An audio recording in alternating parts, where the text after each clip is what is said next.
Welcome to Talking Giants presented by SeatGeek. I'm your host, Bobby Skinner, here with my co-host, Justin Pennick. And we've got ourselves our Daniel Jones year in review. New York Giants starting quarterback year in review. Maybe we'll touch up on old Glennon and Fromm at the end.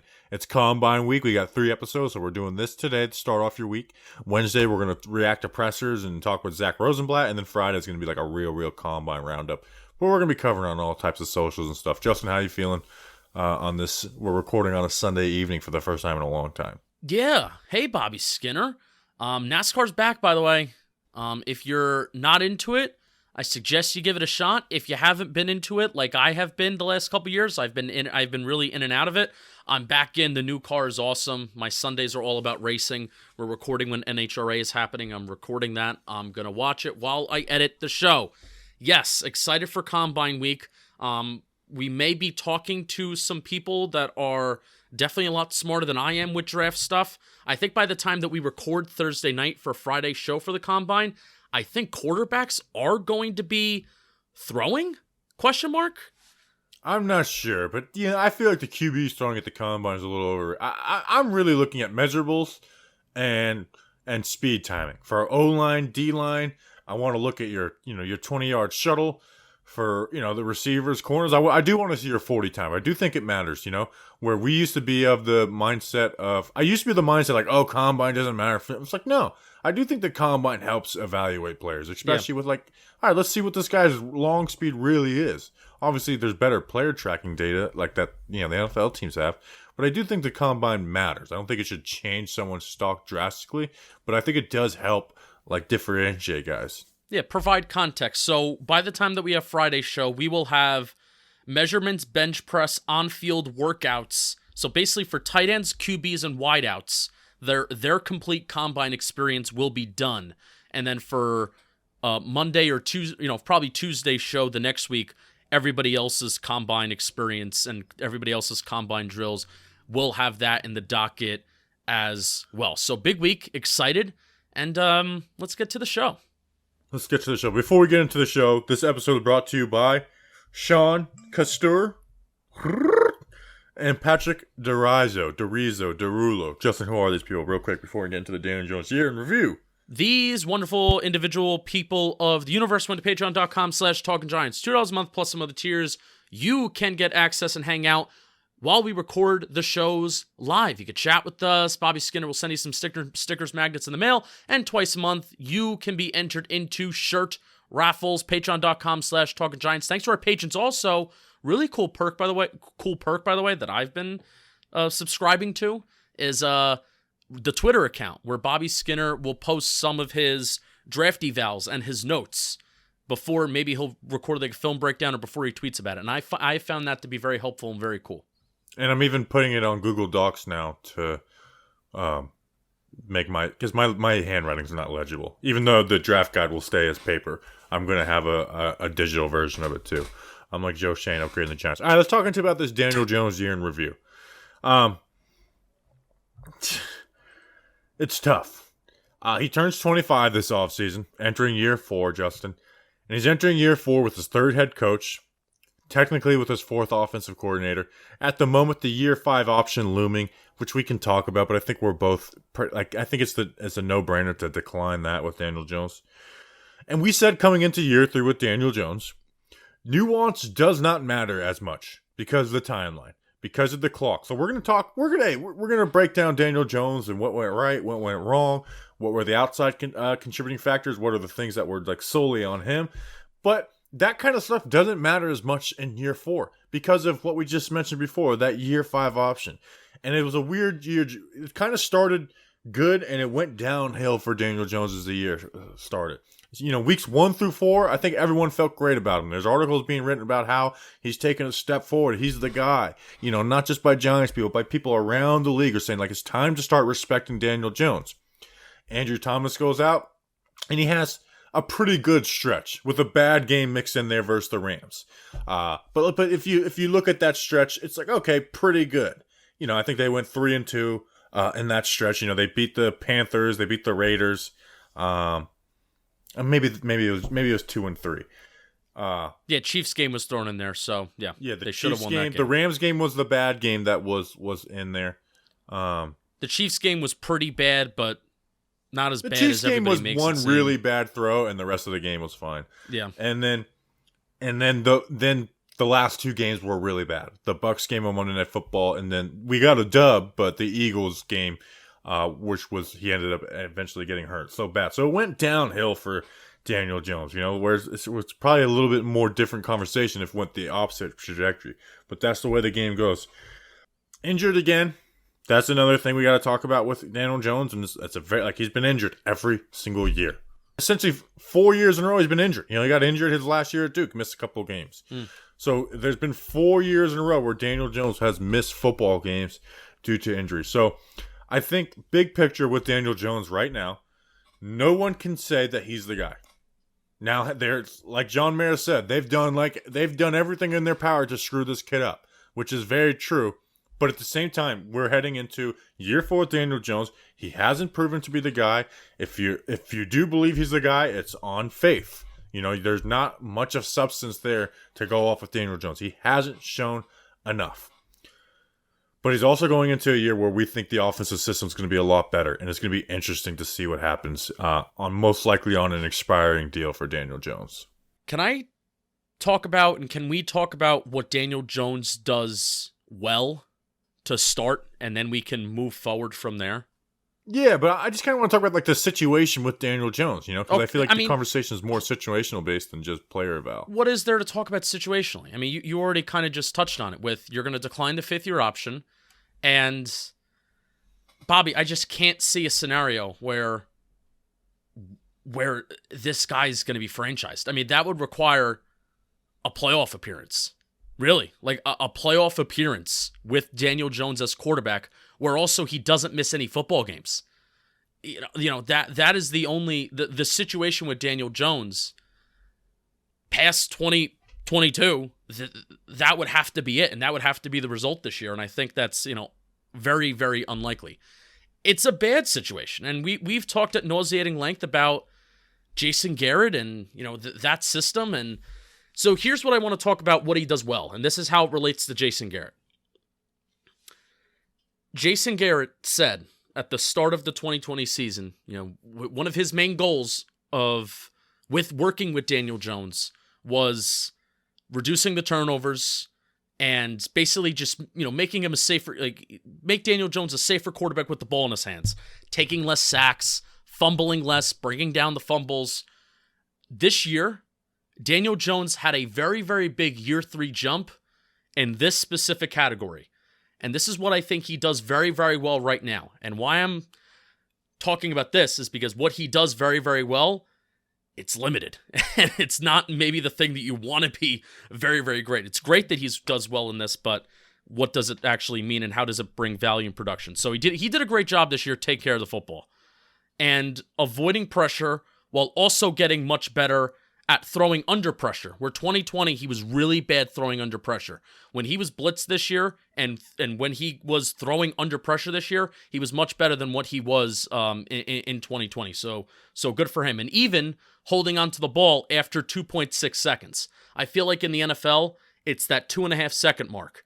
Most likely your first read isn't going to be there after 2.5 seconds. So then what do you do with the ball? Do you panic or are you able to go through your progressions, extend the play, et cetera, et cetera? So Jones was much better after that 2.5 second mark. So that's even something that's good for him too. His pressure rate was the lowest of his entire career this year. He almost cut his sack rate in half compared to 2020. Jones also cut his sack rate almost in half when facing the blitz. Jones did a much better job of manipulating the pocket this year and avoiding those negative plays when it comes to getting sacked and then also turning the ball over, whether it is throwing the ball or fumbling the ball. That was Daniel Jones's big year 3 jump, and that's not great. Yeah, and well, since we're talking about pocket manipulation and stuff, that was something that I thought was his biggest flaw after his rookie year, more so than fumbles, because fumbles are kind of a hard thing to talk about. But it was like pocket manipulation, and that's why, after the quarter-way of the season and we beat the Saints and you're feeling good about Daniel Jones, he's put together a really good 4-game stretch to start the season, even though the Giants' record sucked. And it was so frustrating at that moment of the season. Like, Daniel Jones is balling right now, and we're 1-3. But with Andrew Thomas at left tackle, it was the most correlated player to Daniel Jones' success. More than Kenny Golladay, more than Kadarius Toney, more than Sterling Shepard, who he had a really good connection with, was Andrew Thomas. Because once he had that blind side protector, it's like, okay, he manipulates the pocket a lot better when his left guard through right tackle screwing up. Because left guard through right tackle were atrocious for him. You know, like got an atrocious play out of his left guard through the right tackle spot. And, like you said, brought down his sack rate, brought down his pressure rate because he was able to avoid this stuff and trust Andrew Thomas. Yeah. And then when Andrew Thomas went down, that's when like the offense started struggling mightily. And then you get 2 games with him back versus Tampa and Philly, and those are arguably, the Bucs game might be his worst. That or the Rams game, those are the 2 that could be argued for the worst games. And then the Eagles game was it wasn't terrible, but it wasn't a good game for Daniel Jones. Like, there was throws left out on the field by Daniel Jones in that Eagles game. Yeah, and here's what it boils down to. I mean, again, you want to have a situational conversation. It boils down to 21 touchdown passes in his last 809 pass attempts these last 2 years. I hate to get that kind of simple, that kind of black and white about it, but you said that Daniel Jones was balling towards the first part of the season. Yeah, I mean, quarterback play, he was balling, but capped in an offense where they didn't score 30 points during the last 2 years. During the last 32 games, the last 2 years, they haven't scored, over 30 points. And, the best game of the season, the Saints, it took the Giants 5 quarters, basically almost 5 quarters, to really get that win and to add that extra touchdown on the board that they really needed to seal that game. So it's... I mean, he had a dominant game versus Washington, too. And again, you don't reach 30 points. You don't reach 30 points. Now, obviously, Darius Slayton drops a touchdown, but, there's a lot of what-ifs. So, 2 things can be true. Jason Garrett and the Giants offense since 2019, since the end of the 2019 season, they have not given Daniel Jones the chance to be successful. And it also can be true that Daniel Jones has not done enough himself to say that he is a franchise quarterback. Both things are very, very true right now. Okay, so let's look at the Giants, and I know this is a 2021 review, but let's look at 2022. They bring in Brian Dable and Mike Kafka. We're all excited about those hires, right? Yes. The team is rebuilding, but let's look at the offense is going to be better. Like, they're going to add help on the offensive line. Like, the only loss from the offense really is Sterling Shepard. Like, what position is going to be downgraded except for Sterling Shepard? I don't know. Maybe tight end, but tight end they weren't. The problem is that we're talking they didn't about get production out of the tight end group this year. And my whole problem with saying that the Giants offense is inevitably going to be better than what it was in 2021, where it is going to, Bobby. I mean, now it has to. But we were saying the same thing about the 2020 season. But it was better though. Until Daniel Jones went down hurt. I mean, they were like a top 10 to 12 passing team in the NFL. But again, yards don't matter. Like yards really don't matter. The Giants were a top 10, top half the league yards per game offense in the National Football League, but they were still bottom half in scoring. It's about scoring points, and they just did not do that. And Daniel Jones didn't do it. And again, it's not necessarily his fault. It's just the reality of what he's done or what he hasn't done. So we're gonna have what we would assume is going to be an exponentially better scheme. And this is where I'm getting at. This better players. What happens if Daniel Jones is like, what if he's just kind of like good? Like, what happens then? Like not like great, not like, oh my gosh, this is the guy, let's get him a contract. Like, I think that's the situation where you do end up tagging him. Like, I feel like that's where, like, if he ends up in that Kirk Cousins like area. Do you want to be a team that is stuck with the Kirk Cousins though? No, but that's what I'm saying. That's a weird spot to be in for the New York Giants. I just don't see everything being that good where we're going to be convinced that, yeah, this is what we need. I can't see it right now. Doesn't mean that it can't happen. I can't see that reality happening and playing out in my brain. I've reached a weird point with Daniel Jones, Bobby, where I love him. Well, where do you feel about his 2021 season? Like, do you feel horrible about it, or are you like, like? I'm deflated. I'm deflated. I have reached the point that a lot of people reached after the 2020 season, where just haven't seen enough. where you just haven't seen enough, and he's not the guy. He has not, that stupid phrase, he has not made it happen. And after, 2019, there's a lot of good talking points there's a lot of nuance about the turnovers, but then there's the big plays, and there was something really to build off of. 2020, legitimate gripes with scheme and legitimate gripes with, hey, they didn't throw the ball down the field, which you want to talk about not throwing the ball down the field. We thought he didn't throw it enough in 2020. I mean, we got to look at these 2021 numbers too about his deep passing attempts if you want to do that. There was legitimate gripes there, and there was nuance. Year 3, there's always nuance when you're talking about quarterback play. There's always nuance when you're talking about football. But with Daniel Jones, I'm just deflated. I'm deflated when talking about why he does deserve a chance, why he doesn't deserve a chance. Well, he doesn't deserve anything at this point. But you understand what I'm saying, though. I'm deflated. Like, how do you feel about Daniel Jones? I'm deflated when trying to give you an answer. Yeah, I mean, the Giants are in a situation with Daniel Jones right now. If they were to fall in love with the QB in this draft, and I know Mel Kiper and friends haven't yet, so most fans haven't. But if they were to fall in love with the QB, like, there'd be no reason not to pick that QB. Like, that's the situation that they're in with Daniel Jones, I think. And I think that's actually a question I would like someone on the beat to ask, and maybe I'll tweet it out.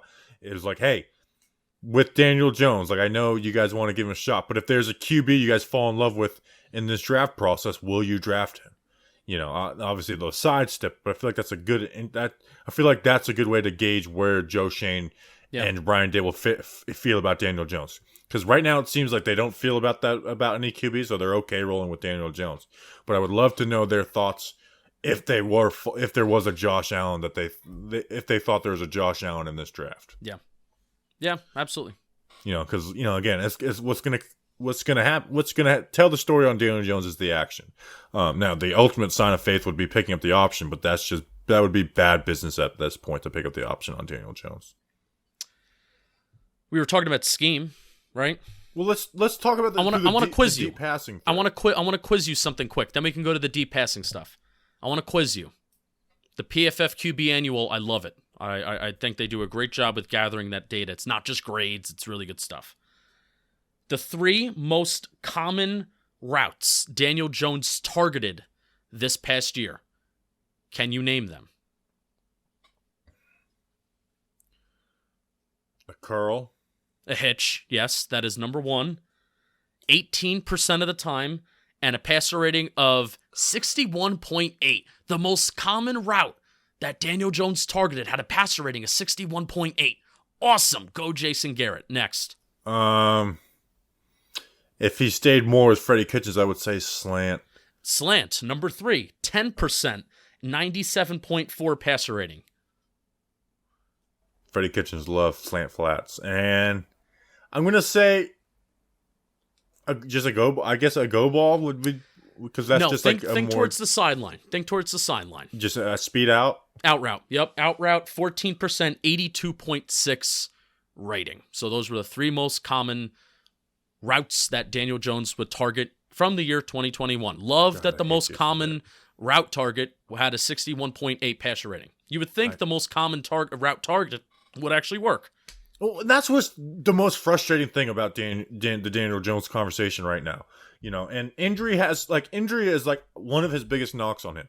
But remember, go back, listen to our Jason Garrett was fired episode. And you hear about the excitement in our voices, and we got 1 game.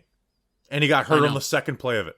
Like, he has 1 healthy play, not under Jason Garrett, on a short week. Like, it's so frustrating. And we liked some of the scheme stuff from that game. And that was a game where Daniel Jones missed some throws. Yeah. He left plays out on the field. And that was always my challenge to people when talking about the Daniel Jones touchdowns. My film reviews after each game, I'd be like, hey, let's talk about the touchdowns. Show me the ones he's missing. Show me where a play could have been a touchdown and Daniel Jones didn't hit it. Because really the only one that sticks out in my mind, the Buccaneers, right, was the Bucks to Kenny Galladay over the middle. There was one other play versus the Panthers where it was 4 verts, where it's like he might have been able to get Ingram on this, but it also could have been a strip sack. Where it's like, in fact, it most likely would have been a strip sack. And that was with, Matt Parrott left tackle. So that's what's the most frustrating thing about Daniel Jones is I want to move off Daniel Jones. Like I said, going into year 3, it was like it's if it's not there, it's time to move off. But it is frustrating that the consensus is that this was the worst scheme in the NFL, and that Joe Judge, who's a conservative offensive mind, fired Jason Garrett after a Monday Night Football game following a bye week, and was fighting to do that beforehand. Like, that's how broken the system was, and that's with maybe decent wide receiver talent around him and bad like putrid offensive line for a 4-week stretch when Andrew Thomas was hurt. Yeah. The injury is the thing that really makes me dejected, and the fact that it's like, Daniel Jones in 2020, the offense actually was starting to kind of get rolling, at least on an EPA basis, where, leading up to that Cincinnati Bengals game where that offense kind of had somewhat of a decent game.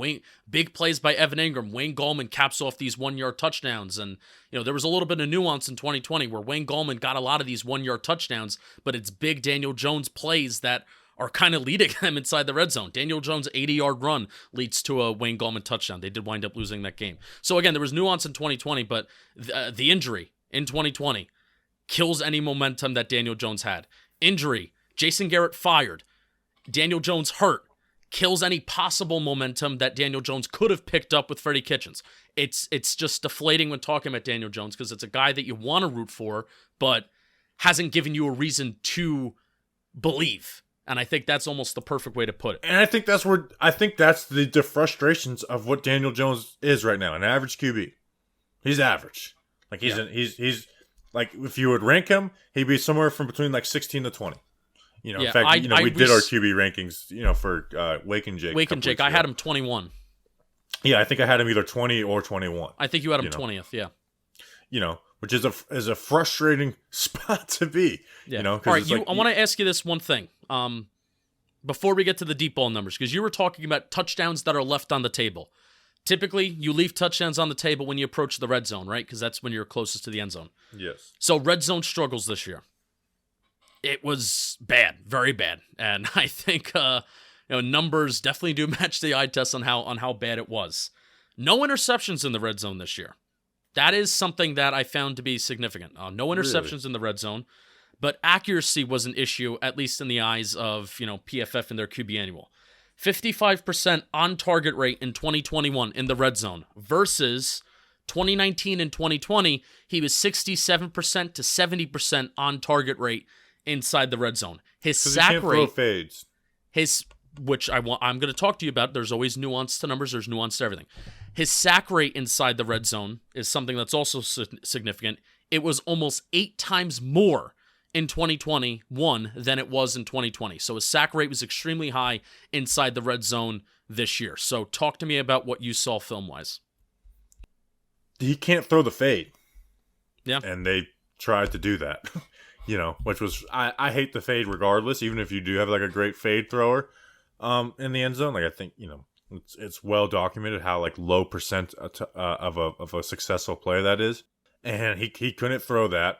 And, just a mindset of the Giants, and when they're at the 25-yard line to get to the 14-yard line instead of getting in the end zone. Like touchdowns a lot of times are coming between the 15 to 25-yard line. Peyton Manning talked about that on the Monday Night Football telecast that he would do with Eli. Yeah. And he talked about it all the time, where you're at the 15, you're at the 20, you're at the 10. His mind is, and this is Peyton Manning, pretty good quarterback, he's looking to the end zone. He's not looking to pick up a first down. He's looking to get into the end zone. And every time that he would talk about that, and he harped on that kind of frequently, when he was on, the call with Eli, I thought of the Giants. Be like, that's not exactly what we do. Yeah, and that's why it's so frustrating. Is because with Daniel Jones, you saw a promise from his rookie season. And then you got 2-3 years where it's like X, here's a good game here, here's a bad game here, just kind of average QB play. But it's average QB play with not the best surroundings talent-wise and the worst surroundings coordinator, play caller-wise. Like the worst surroundings coordinator-wise. Like Jason Garrett still can't get a job, and then that's with bad offensive line. And you saw him like get better, like stuff like pocket manipulation, like you mentioned. Yeah. And that wasn't simply just because of running Jason Garrett's offense, by the way. Because he had a higher sack rate in his second year with Jason Garrett than he did his rookie year with Pat Shurmur. So that kind of eliminates they stopped going deep because of that. And let's talk about like the deep ball attempts. And this is scheme. let's think back to our wide receiver review we talked about on Friday. It's like, why didn't Kenny Galladay get those contested looks on the sideline?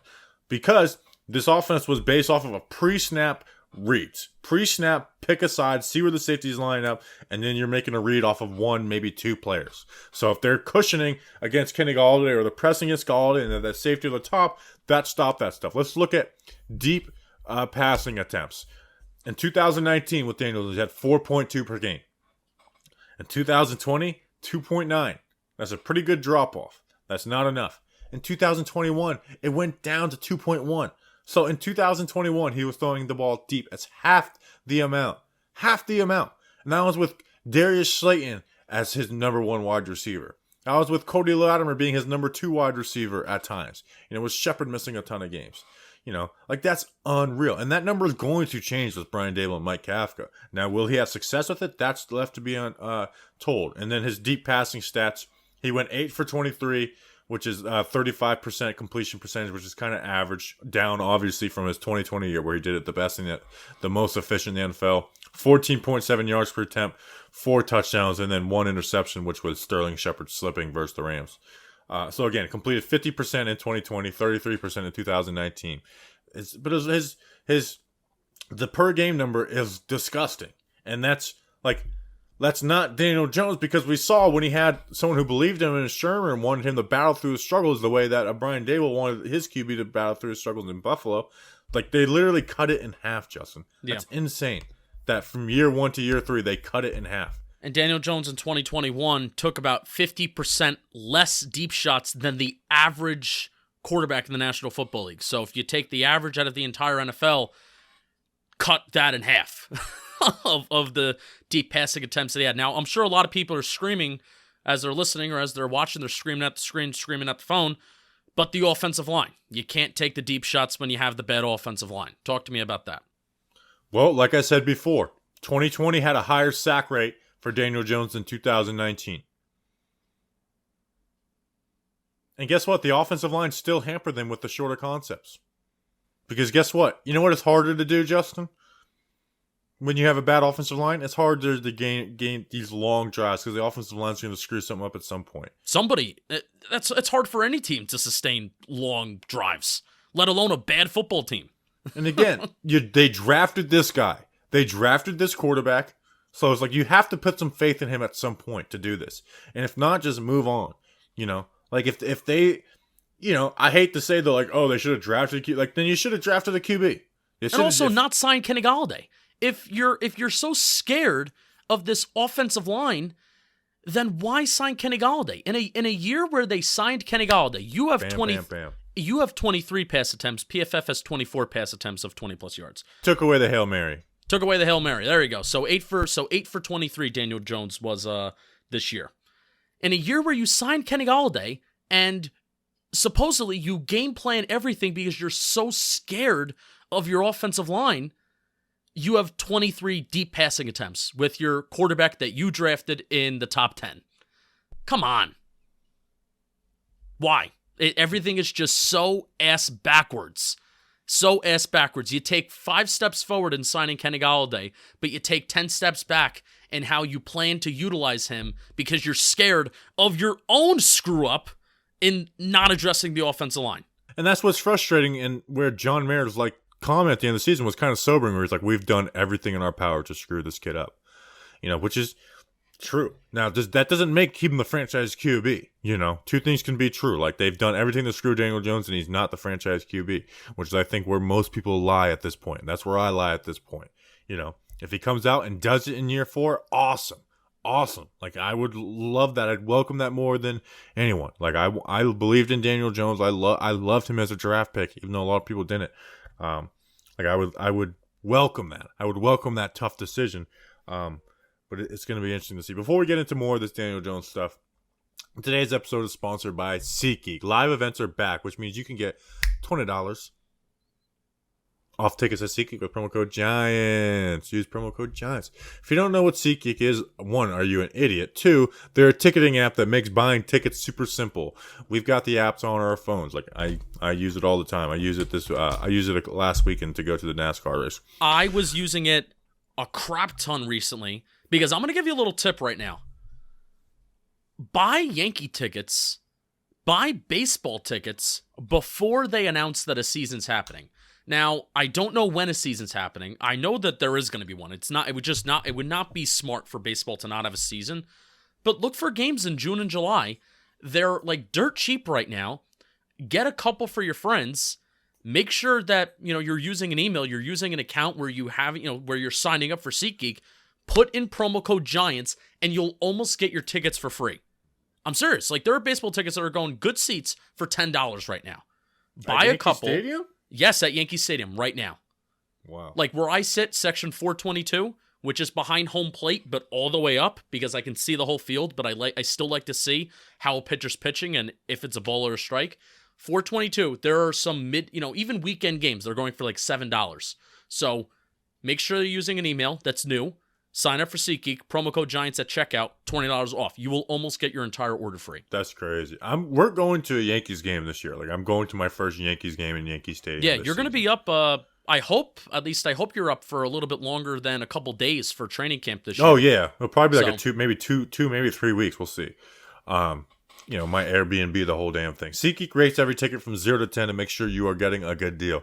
Green means good, red means bad. Even an idiot can understand that. Every ticket on SeatGeek is backed by their buyer guarantee, so you can shop for tickets with confidence.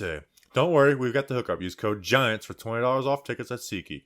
That's $20 off your first purchase with promo code GIANTS. Make sure you click the link in the description to download the app.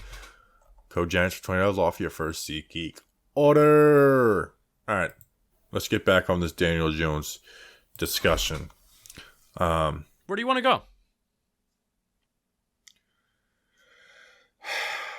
I don't know where to. It's the most like last year with Daniel Jones, we talked a lot about scheme and the deep ball efficiency and like the stuff that was built off from rookie year. Like you said, like they're in this kind of limbo with him. Like, you're on it seems like you are totally on there's zero chance this guy is the QB in 2023. Almost. I'm closer to saying that there is 0% chance than anything else. Yeah. Should we do the fake, make up a percentage of what we think game? Which an over-under? No, like a percent. Like, what percent do you think that Daniel Jones is the Giants starting QB in 2023? Oh. 25%. That's maybe too high. Because that means I was going to say that from what you're saying, that seems too high. Because I was going to say 25%. All right, then bump me down to 10. Okay. So like a 1. Yeah. That makes sense. It's 1 out of every 10 possible outcomes of the 2022 season, Daniel Jones is the starting quarterback in 2023. Yeah. And he's a quarterback who has a good arm, not a great arm, I think his overall accuracy is probably his best strength. Something we talked about at our bye week episode with. It's also sometimes his biggest fault because when you have a wide receiver like Kenny Golladay, you don't need to have pinpoint perfect ball placement, and that is so it's working to a fault at times too. Yeah, he kind of needs to build that Golden Tate relationship with Kenny Golladay. Where with Golden Tate, those two had a good connection on deep balls. It's like he kind of put those in those places where Golden Tate was able to make a play on them. Like, how many times did we have a Golden Tate contested catch because Daniel Jones is putting in the right spot for Golden Tate to box the guy out and make a play? Like, he's got to gain that relationship with Kenny Golladay, but he has to be in an offense, Justin, with Brian Dable and Mike Kafka, which we've talked about on those guys, episodes when they were hired, that isn't afraid. That when you got the one-on-one, you're throwing it. And then sometimes in double coverage, you're going to throw it. You're going to try and needle those throws in. You're going to try and throw in the soft spot of a cover 2 zone on the sideline. Like, you're going to throw in the hole. Instead of all pre-snap, a timing offense. Have an offense that allows second windows to get open. And you have the players for that. Really, the only player who fit Jason Garrett-wise was Sterling Shepard. Like, he was really the only one. And that was just more of a testament of Sterling Shepard and less of a testament to Jason Garrett. Sterling Shepard was still that high catch rate guy with Pat Shurmur in 2019. Yeah. And I thought those guys hid some blemishes of the Jason Garrett's offense. So it's again, I mean, let's go through Daniel Jones' season through week 1 through 4. Everyone's feeling great about Daniel Jones, right? Yes. Let's go through weeks 5 through 9. You got the game versus the Cowboys. He gets hurt, so that's kind of like a no game. The Rams game, bad, 0 touchdowns, 3 interceptions. And then the Panthers game, which was a really good game.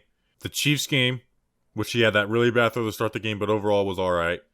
And then the Raiders game, where it was kind of an average game. So if you put together those two things together at the bye week for Daniel Jones, I think most people felt like pretty good about Daniel Jones, right? Like that was where the mindset of the fan base was. We talked about it even like with Weiss and Ethan on our bye week episode. I think most people felt pretty good about Daniel Jones, unless you just hated him as a prospect, which a lot of people did. And then you had the Bucs game, horrible. They fired Jason Garrett, and then Freddie Kitchens comes in. He gets injured on the second play, but still left throws on the field, specifically to Kenny Golladay in that game. Yeah. The injuries are the biggest black cloud, and just not being on the football field. Which is a part of it. Like it's a hard thing. Huge part of it. In moments where it absolutely does matter, and kind of going back to the point that I said in the beginning, the Giants' offense 2020 is starting to gain momentum. Daniel Jones gets hurt, all momentum is wiped out, and any momentum that Daniel Jones could have grabbed under Freddie Kitchens, because that's what we were excited for. We were excited for a change. We were excited for a change at offensive coordinator since October, November of 2020. And the second that we got it taken away from us. And it's on Daniel Jones's body. It's not really on him. It's just on his body. Yeah, and that was like, okay, now we're gonna figure out what Daniel Jones is. They're going to change this offense. They didn't fire Jason Garrett to not change this offense. It's not going to be a totally new playbook, but they're going to change. They're going to start being more aggressive, and then he gets hurt, and then the offense, by the way, without Daniel Jones, you think about what the offense was before. It literally cut in half. It can't get worse. The offense can't get worse. Oh yes, their passing yards cut in half. Their points per game cut in half. They went from 19 points per game to 8.5 points per game. Well, it can't get worse, Bob. They went from 230 passing yards a game to 115 passing yards per game. So it's that's what's so frustrating with Daniel Jones, and I know I've repeated this take probably 20 times, is that they have done everything to screw him. And you say, oh, well, that was Mike Glennon. Look at Mike Glennon's career numbers. He had career lows in every single category. He did twice as good with the Jacksonville Jaguars, who were the worst team in football in 2020. Mike Glennon did twice as good with that roster. With Colin Johnson being a main target. He did twice as good with that roster, So it's not simply just, oh, Mike Glennon is the worst backup QB ever, I think Mike Glennon with Brian Dable, Mike Kafka offense looks a lot better than what he did. So Daniel Jones is going to look better with Brian Dable and Mike Kafka. The question is how much better. If he has 24 touchdowns, 11 interceptions, then you're in that Kirk Cousins harder to decide area. If he has 19, 20 touchdowns, 9 interceptions, then it's okay, well, it's time to move on.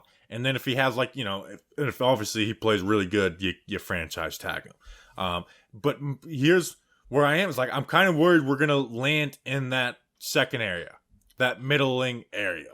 And it's then what do you do with Daniel Jones? Are we going to be stuck with him a middling QB, or do they pull the trigger on a guy they love in the draft at some point? And that's and the main difference is that when we're talking about guys like Kirk Cousins, I'm trying to think of another example of a middling quarterback. Well, think about someone who's in a similar Andy situation. Dalton. Let's say Andy Dalton. Let's say Joe Flacco. Does Tannehill fit in there? Does Dak fit in there? Yeah. No, I don't. Yeah, maybe. Dak's had a perfect situation, and he starts out hot and then gets kind of figured out and fizzles out every single year. So all of these quarterbacks fall under this criteria that we just named.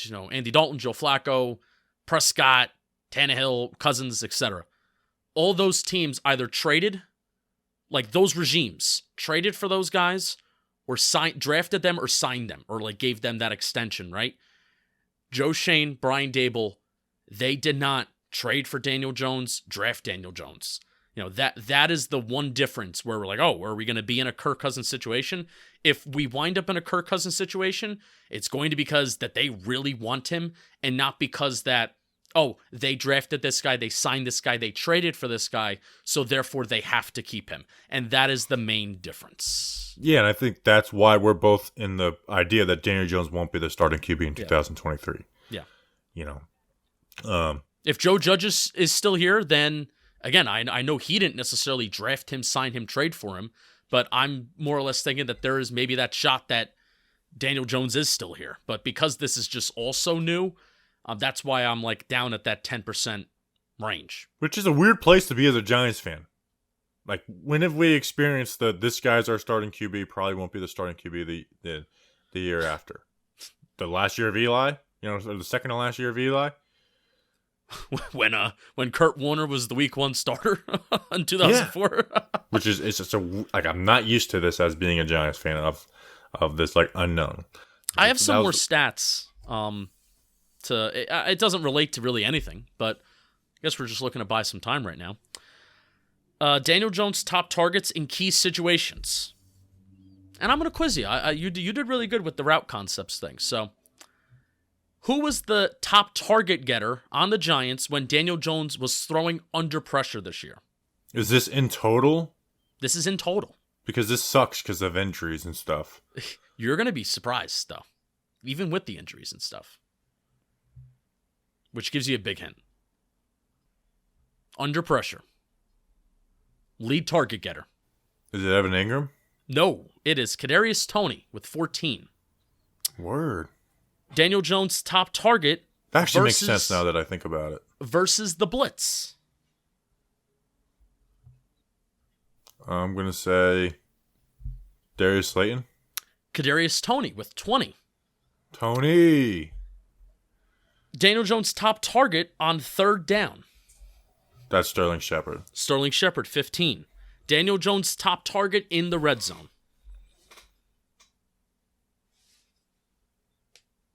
Evan Ingram. Sterling Shepard with 9. Isn't that sad? Isn't that It's really sad? Sad that that's the amount. And it's by the way, this is targets. I'm not talking about receptions. Sterling Shepard led the Giants in red zone targets with 9. And we signed Kenny Galladay and Kyle Rudolph this offseason. Kyle Rudolph, I don't want to talk about him. I will say, that makes me feel good about Kadarius Toney, because I am now envisioning Kadarius Toney taking that Sterling Shepard role of being that slot reliable security blanket, except Kadarius Toney is more than just a security blanket, because he is a take the top off of a defense player without actually taking the top off, because he gets the yards after the catch. He can catch the ball in the intermediate part of the field and then, boom, get the explosive play that way. So it makes me feel good about Kadarius Toney, but it also makes me think to myself that Kadarius Toney does need to improve, because Daniel Jones really does rely on his security blankets, where we talk about explosive play after explosive play. We talk about how important that is in the game of football, and we talk about how bad the Giants have been in explosive plays the last 2 years. But the security blankets for Daniel Jones, like the Caden Smiths of the world, what he did in 2019, those types of players are very, very important for Daniel Jones' success, because when Daniel Jones is operating at his best, 2019, Caden Smith is there, Sterling Shepard, 2020 and 2021, early part of 2021, those guys are there and they are key parts. So Kadarius Toney is going to need to be that kind of player for Daniel Jones in 2022, except he can be a lot more, like I said, than just a security blanket. Right. All right, you got anything else? I mean, we've kind of hit on everything. Yeah. Do you think there's any chance that he's not the QB for 2022 to start the season? What do you have with the back? Like, have you changed your opinion on backup QB? Do you think it's something that you should bring in someone? I don't think I have either. Like, I know Mitchell Trubisky is the hot talking point, but I'm more in like, I hate to steal from Dan Duggan, but he mentioned Trevor Siemian. Someone like him. Yeah. We don't have cap space. Unless if we're using our backup QB, we're screwed anyways. Correct. Yeah. There was a good point that I had. It might have been on a mailbag pod about backup quarterback, where I talked myself into, if you're a competitive team, then that should be the time to get a backup quarterback. But then I even backtracked. No, but I backtracked, and there was a point that I made all the sense in the world, where I said, no, screw it. Even if you're a competitive team, who cares about backup quarterback? I even said that. And it made sense at the time. I disagree with that. Well, you agreed with me at the time. No, it's not about winning a Super Bowl. It's not about doing a Nick Foles, Jeff Hostetler. It's about being able to get through a 4-game stretch if your starting QB goes out. Yeah. No, but here was the argument. Here was the argument. Here's the exact argument. A guy like Colt McCoy should be okay for a Super Bowl caliber competing team for a 4-game stretch because the rest of your roster and scheme is good. Look how much better Colt McCoy looked than with Arizona than he did with the Giants. The Giants, and that's the point where my obviously for a 4-5, if you lost your starting quarterback for the season, you are screwed. So that's what having like a Cam Newton on the bench or Mitchell Trubisky, insert really good backup quarterback. Well, Mitchell Trubisky's not good either. If you've lost, you're a backup quarterback for a reason. Like if you've lost your number one QB, then I think you're kind of screwed. But for a 4-week stretch, Mike Glennon shouldn't kill you. But if you have a bad team and if you have a bad scheme, then Mike Glennon is going to kill you. And that was the exact point that I said. Does that make sense? Yeah, but I can see why teams would want to invest in something a little better. Yeah. Like a Jameis type backup or somebody. No, but that's just my opinion. That's just what if I were, if I were the GM. All right, that's an episode. We'll be back on Wednesday with Zach Rosenblatt talking, recap the pressers, and we'll get into some more of the nitty gritty of the combine as well. So we do appreciate you guys. And if there's one thing about this episode, it's going to be controversial because it's the quarterback, and that's the way it goes. It's a frustrating spot to be with Daniel Jones because I would love to be in just heavy in one camp or the other, but I'm not, and I kind of hate that because it just sucks. All right, we appreciate you guys. We'll be back on Wednesday. Until then, let's go Big Blue.